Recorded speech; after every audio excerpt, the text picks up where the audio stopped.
केंद्रातील RSS प्रणित भाजप सरकारने धार्मिक उन्माद निर्माण करण्याचा प्रयत्न चालवलाय।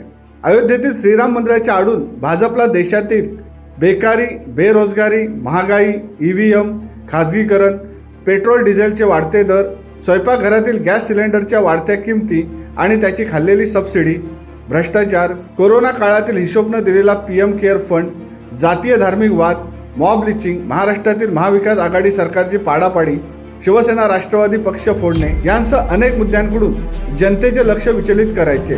त्यासाठीच आता राम मंदिर उद्घाटनाचा मुद्दा पुढे आणला जात आहे। याबाबत सोशल मीडियावर जोरदार चर्चा सुरू आहे। राम मंदिर उद्घाटनाच्या उन्मादात जनता RSS प्रणित भाजप सरकारच्या सर्व चुकांकडे दुर्लक्ष करेल असा भाजपच्या थिंक टँकचा डाव आहे। त्यामुळे पूर्वीसारखेच गोदी मीडियामार्फत इश्यूला नॉन इश्यू आणि नॉन इश्यूला इश्यू करण्याचा प्रयत्न आहे। राम मंदिराच्या आडून मोठ्या वोट बँकेला खुश करण्याचा डाव आहे। मात्र ही मोठी वोट बँक म्हणजे OBC वर्ग भाजपच्या कुटील राजकारणाबाबत संतप्त आहे। कारण अयोध्येतील श्रीराम मंदिराच्या ट्रस्टवर एकाही OBC व्यक्तीला घेण्यात आलेले नाही। ट्रस्टवर सध्या तरी सर्वच्या सर्व ब्राह्मणवादी आणि एक दलित व्यक्ती आहे। श्रीराम मंदिराचे आंदोलन या देशात OBCनी चालवले, त्याच OBCंना आता दूर ढकलण्यात आले।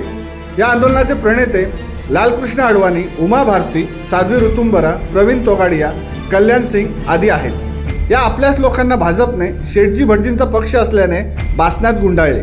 लालकृष्ण अडवाणी यांच्या रथयात्रेमुळे राम मंदिराच्या आडून भाजपची राजकीय महत्त्वाकांक्षा पूर्ण झाली। अडवाणींच्या योगदानानेच भाजप 2 टर्म केंद्रात तसेच इतर राज्यात सत्तास्थानावर आहे। भाजपला सत्तास्थानी आणण्यात स्वर्गीय बाळासाहेब ठाकरे यांचेही मोठे योगदान आहे। मात्र त्याच बाळासाहेबांची शिवसेना त्यांच्या मृत्यूनंतर फोडण्याचे महान काम भाजपने केले। राम मंदिर, बाबरी मशीद या वादात 65,000 बहुजन समाजाची पोरे मारली गेली असे शिवशाहीर राजेंद्र कांबळे जाहीरपणे सांगतात। या सर्व गोष्टी विसरता येणार नाहीत। मात्र राम मंदिर उद्घाटनाच्या उन्मादात जनतेला हे सर्व विसरायला लावण्यात येणार आहे। लोक श्रीरामावर प्रेम, पूजा करतात, हे खरेच आहे। घरात प्रत्येकजण श्रीरामाची पूजा करत असताना वेगळे श्रीराम मंदिर कशाला? तर याचे उत्तर आहे भाजपच्या धार्मिक राजकारणाला। देवळे बांधून शेतकरी, बहुजन, OBC समाजाचे कोणतेही प्रश्न सुटत नाहीत। देवळातील पैसा हा शेतकरी, बहुजन, OBC समाजाचा असतो, मात्र त्याच्यावर वेगळाच वर्ग चरत असतो। म्हणून राष्ट्रसंत गाडगेबाबा म्हणतात, देवळात फक्त पुजाऱ्याचे पोट असते। याबाबत भाजपचे महान प्रधानमंत्री नरेंद्र मोदी ही मध्यंतरी देवालय नाही शौचालय चाहिए असे म्हणत होते। तेव्हा लोक हो सावधान, भाजपचा डाव ओळखा।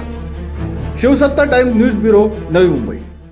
दे धडक बेधडक वृत्त देणाऱ्या आपल्या शिवसत्ता टाइम्स न्यूज चॅनलला लाल बटन दाबून सबस्क्राईब करा आणि बेल आयकॉनला क्लिक करायला विसरू नका।